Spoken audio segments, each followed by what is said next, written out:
வசீகரா உன் நெஞ்சில் இருக்க என் பொன்மடியில். விட்டுருங்கண்ணே, உன்கிட்ட கிடைச்சா பின்னிடுவாங்கண்ணே. நான் அப்பாவினே. ஊர் ஜனங்களே ஒன்னா சேர்ந்து துரத்திட்டு வர்றாங்க. நீ அப்பாவியா பாவியாங்கிறத அவங்களை கேட்டே முடிவு பண்ணுவேன். All the guys stop.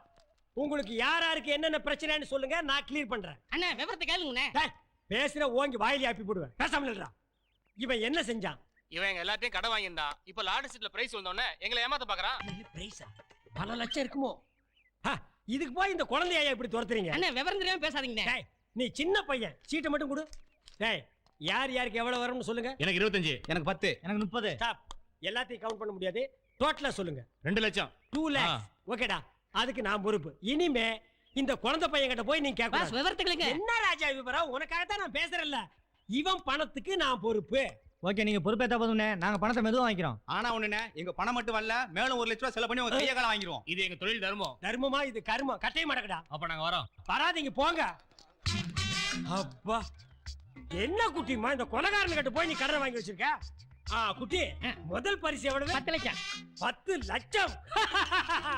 டேய், அந்த 10 லட்சத்தை வாங்கி கடன்காரங்களுக்கு 2 lakhs, சீட்டு வாங்குற உனக்கு 1 lakh, பஞ்சாயத்து பண்ண எனக்கு 7 lakhs.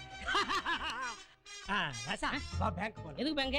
இந்த சீட்டை மாத்தி 10 லட்சத்தை வாங்க வேண்டாம்? அந்த முன கடையில கேட்டா கொடுத்துட்டு போறான். என்ன குட்டிமா, முனக்கடைக்காரன் 10 லட்சம் ரூபாய் வச்சிருப்பானா? 10 ரூபா வச்சிருப்பான்ல. எது 10 ரூபாயா? ஆமா, எனக்கு விழுந்தது கடைசி பரிசு 10 ரூபா. யோ ரஞ்சித், இங்க வாயா. வாயாண்ணா. டேய், ஏடா கத்துற? எப்ப எங்க பணம் செட்டில் பண்ண போற? டேய், எவனோ ஒரு ஃப்ராட் பயலுக்காக பணம் தரேன்னு ஏத்துக்கிட்டேன். அதை நான் எப்ப திருப்பி தரணும் அப்பதான் வந்து வாங்கணும். அடிக்கடி வந்து தொல்லை கொடுக்க கூடாது. அதான் நாங்களும் சொல்ல வந்தோம். Thank you. இனிமே நாங்க வர மாட்டோம். அதுக்கு பதிலா எங்க தலைவர் வருவார். இவரா தலைவர்? தலைவர் எல்லாம் தொண்டரோட தான் வருவாரு. இவர் என்ன குண்டரோட வந்திருக்காரு?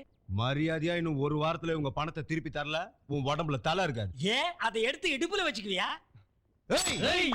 இல்ல தலைவரே, நான் கொடுத்துறேன். பிசினஸ் விஷயமா வெளியூர் போறதுனால நானும் கூட போக வேண்டியதா இருக்கு. நீ ஒன்னும் கவலைப்படாதமா. உன் கல்யாணத்துக்கு 1 வாரத்துக்கு முன்னாடியே நாங்க இங்க இருப்போம். கல்யாணத்துக்கு வராட்டி பரவாயில்ல, பிசினஸ் கவனிங்க. வீடியோல எடுத்து வைக்கிறோம்ல, அதுல பாட்ட போச்சு. என்ன அளவு பிசினஸ் பாக்காரு பாம்பேல மாப்பிள அப்படின்னு என்கிட்ட தானே கடனுக்கு வந்து நிக்க. இந்த பாரு ராசா, நீ அந்த வேலையை விட்டு ஏன் வேலையில வந்து சேர்ந்துரு. என்ன அவனே உன்ன மாதிரி 60 எடுத்து வசூல் பண்ண சொல்றியா? எங்க பரம்பரைக்கே கடை வாங்க தான் தெரியும், வசூல் பண்ண தெரியாது. பா, நீ பாம்பே போனோன்னா கர்னல் செல்வ பாரதி பாரு, அவர் உனக்கு எல்லா வசதியும் பண்ணி தருவார். சரிப்பா, கான்டாக்ட் பண்றேன். சந்திரன் கவர்மெண்ட். அவன் என்னைக்குப்பா கரெக்ட் டைம் வந்திருக்கா? நீ வேணா பாரு, அவன் கல்யாணத்துக்கு கரெக்ட் டைம் வரமாட்டா. நீ போ. அங்கிள் கவலைப்படாதீங்க, கல்யாணம் மட்டும் முடியட்டும். அப்புறம் அவர் நான் நில்லு நினைப்பாரு. உட்காருனா என் பொண்ணை பாத்தியா என்னமா பேசுது? அவ கையிலேயே ஒரு 60 எடுத்து போடுறான்.